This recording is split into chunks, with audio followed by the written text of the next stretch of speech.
There was a time, a golden period of Hindi film music, I would say, but Tamil still continues to have that kind of depth.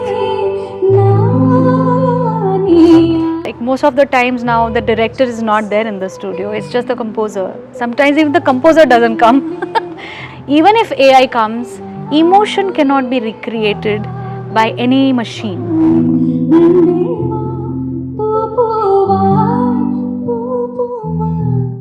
Hello and welcome to The Hindu. This is Srinivasa Ramanujam, and today we are thrilled to have with us one of India's most prolific singers, Shreya Ghoshal. Hello, how are you? Hello, I'm good. How are you? I'm good, I'm good. Welcome to Chennai. We are thrilled to have the All Hearts tour here in Chennai. How special is the city to you, Shreya, and this particular performance? I think this concert would be like an ode to the city from my end, my memories with the city, the amazing collaborations, my songs, my most favorite composers, my visits to Chennai for these recordings, and then staying back and vibing in the city, whether it's the food, the culture, the people. Music was always the reason why I came to Chennai. So I have a very special connection. So it's been almost more than 20 years, this association with the city. So I feel very thrilled that I'm going to do this concert, All Hearts Tour, in Chennai on the 1st of March, where I'll be singing a lot of these special songs like Tamil, along with my Hindi hits. So it's going to be a good one. As someone who's, sung in various industries in India, what about the Tamil music scene stands out to Shreya as an artist? Tamil music industry is very genuine. It has never been about, I think it's never followed that pattern of making hit songs. Because the fans here genuinely are so involved in music in their daily life, they really respect the musicians of the city and respect musicians, artists, composers, lyricists. So I think the music has always come from the soul. Whether it's a dance song or whatever, it's always original. And like it's one of the basic, if I have to say a very big difference is in Tamil industry, if a composer is making great songs, it's not enough. He's also doing the whole background score of the film. If that is not done, then people don't consider that person, of that merit, or they expect, if you're a great artist, you will be doing the whole film, right? That doesn't exist in Hindi. Right now, especially, it is so different. It's so, I mean, an album has 5-6 different composers, so many different songs and styles, genres. It's like a mixed bag of singles. So there was a time, a golden period of Hindi film music, I would say, but Tamil still continues to have that kind of depth and love and appreciation of good cinema, good films, good music, great singers who are skilled, not just singing with a tone and barely about making, it's not just a vibe. They have to be good singers. Only then you are allowed to be, in people's appreciation, and only then you make it. So that's something I genuinely love about actually the whole South industry starts with Tamil. Right. You're speaking about, musical depth, and that, Shreya takes me back to the, 80s and 90s, when I remember growing up, I used to go buy these film cassettes, Tamil film cassettes, and quickly turn around to see side A, side B, what songs, who are the singers and all that.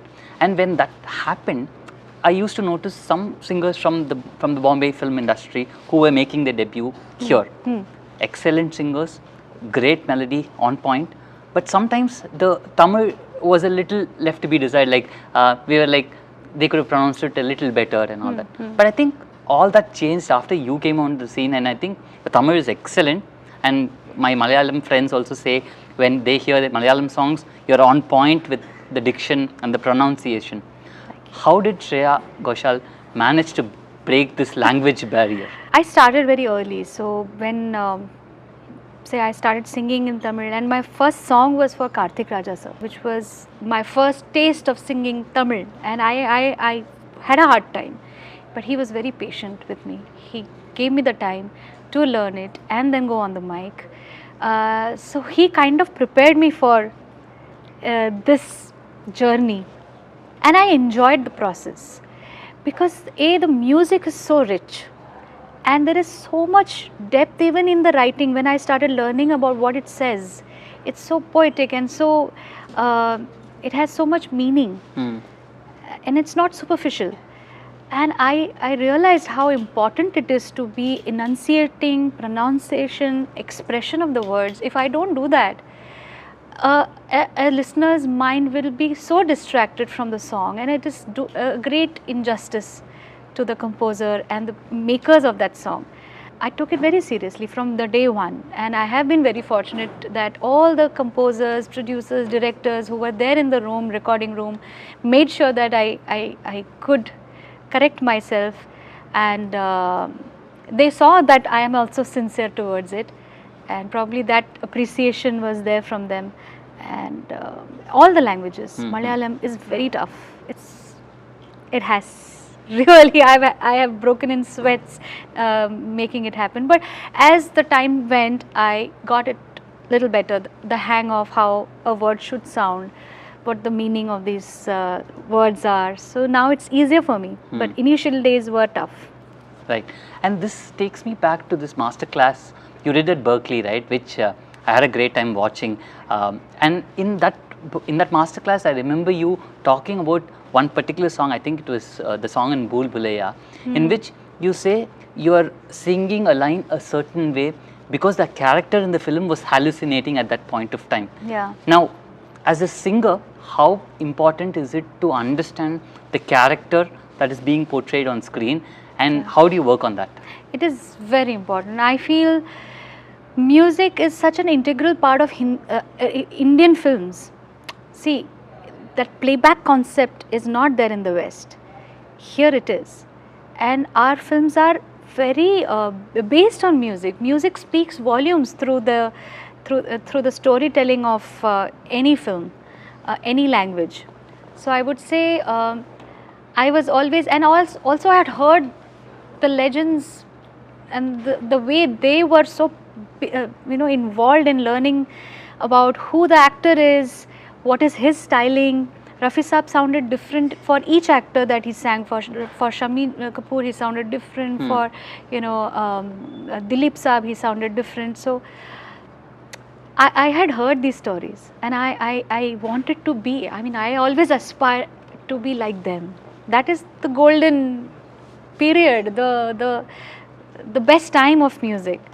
So for me, it's always important, even today, when anyone, like most of the times now, the director is not there in the studio, it's just the composer. Sometimes even the composer doesn't come.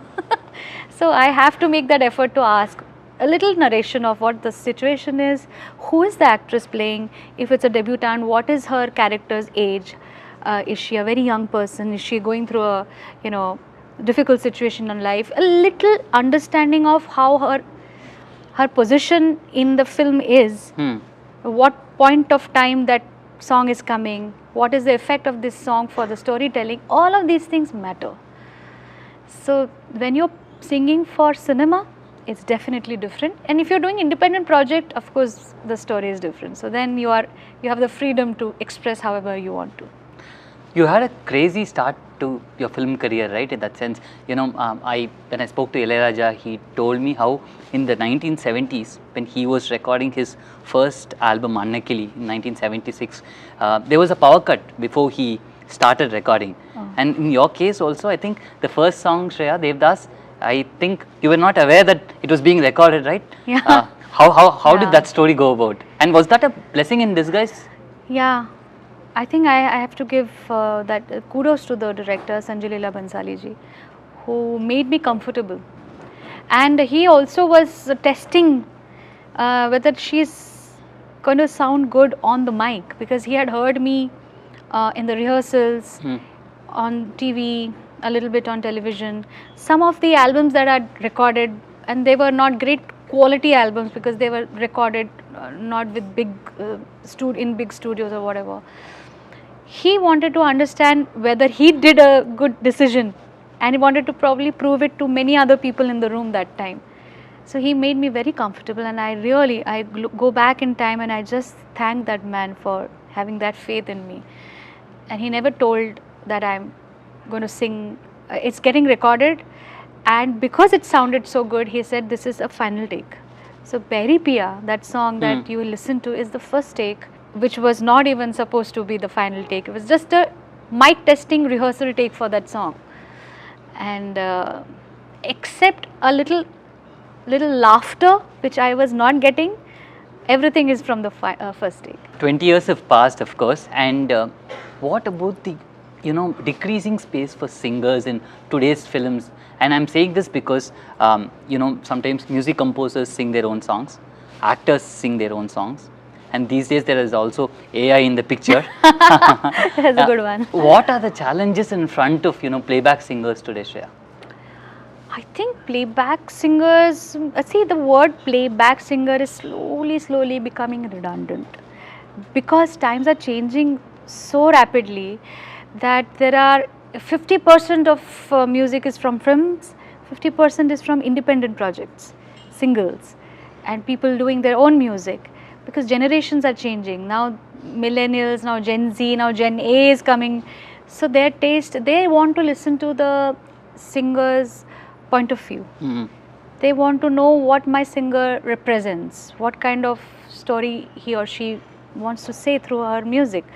And in spite of all of that, however much, like, okay, a composer sings his own song, and I always believe a composer sings his song the best, because he knows what he has made, what is required.